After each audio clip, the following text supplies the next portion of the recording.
Doctor ortho, अब दर्द भी घुटने टेकेगा। क्या आपको पता है कि अगर पेट्रोल में इथेनॉल की मिलावट नहीं होती तो आज आपकी गाड़ी का टैंक भरवाना कहीं ज्यादा महंगा पड़ सकता था। केंद्र सरकार का दावा है कि हालिया पश्चिमी एशिया संकट के दौरान अगर E20 इथेनॉल ब्लेंडिंग प्रोग्राम नहीं होता तो दिल्ली में पेट्रोल की कीमत 125 रुपए प्रति लीटर तक पहुंच सकती थी। लेकिन क्या है ये E20 प्रोग्राम?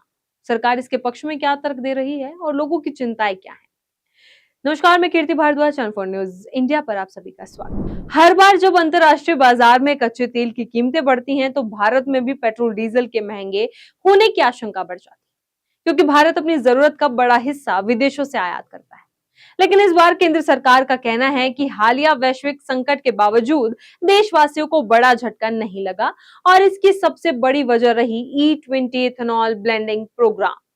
लोकसभा में सड़क परिवहन और राजमार्ग मंत्री नितिन गडकरी ने लिखित जवाब में दावा किया कि यदि पेट्रोल में इथेनॉल की 20% तक ब्लेंडिंग नहीं की गई होती तो पेट्रोल की बाजार कीमत करीब 125 रुपए प्रति लीटर तक पहुंच सकती थी। सरकार के मुताबिक इथेनॉल की खरीद लगभग 70 रुपए प्रति लीटर की दर से होने के कारण तेल कंपनियों की लागत नियंत्रित रही और इसका फायदा सीधे उपभोक्ताओं तक पहुंचा। यही वजह है कि दिल्ली में पेट्रोल की कीमत करीब 94.77 प्रति लीटर के आसपास बनी रही। यानी सरकार का तर्क साफ है, विदेशी कच्चे तेल पर जितनी कम निर्भरता होगी वैश्विक संकट का असर उतना ही कम पड़ेगा। लेकिन सवाल उठता है कि आखिर ये E20 है क्या? दरअसल E20 का मतलब है ऐसा पेट्रोल जिसमें 20% इथेनॉल और 80% पेट्रोल मिलाया जाता है।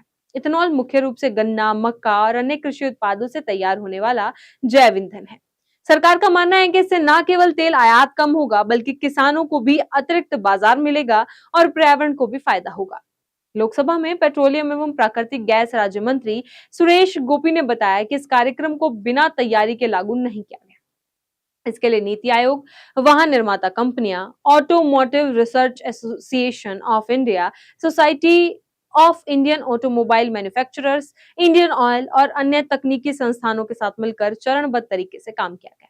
सरकार का कहना है कि विभिन्न प्रयोगशालाओं और वास्तविक सड़क परीक्षणों में यह पाया गया कि निर्धारित मानकों के तहत E20 ईंधन का इस्तेमाल सुरक्षित है।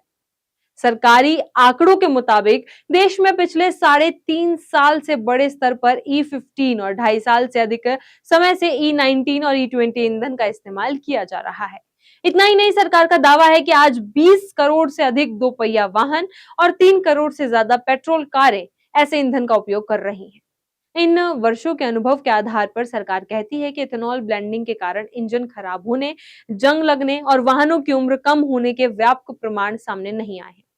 वाहन निर्माता कंपनियों के आंकड़ों का हवाला देते हुए सरकार ने यह भी कहा कि E20 ईंधन का इस्तेमाल करने वाले वाहनों पर कंपनियां सामान्य वारंटी दायित्व निभा रही हैं और किसी असामान्य तकनीकी समस्या की पुष्टि नहीं हुई है।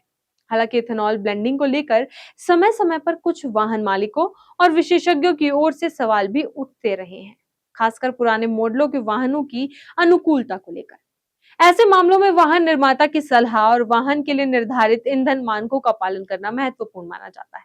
फिलहाल सरकार का रुख स्पष्ट है। उसका कहना है कि E20 केवल पेट्रोल सस्ता रखने की रणनीति नहीं बल्कि ऊर्जा सुरक्षा, विदेशी मुद्रा की बचत, किसानों की आय बढ़ाने और स्वदेशी ईंधन को बढ़ावा देने की दीर्घकालिक नीति का हिस्सा है। सरकार का दावा है कि इथेनॉल ब्लेंडिंग ने देश को महंगे पेट्रोल से बचाया और आयातित तेल पर निर्भरता कम करने में मदद की।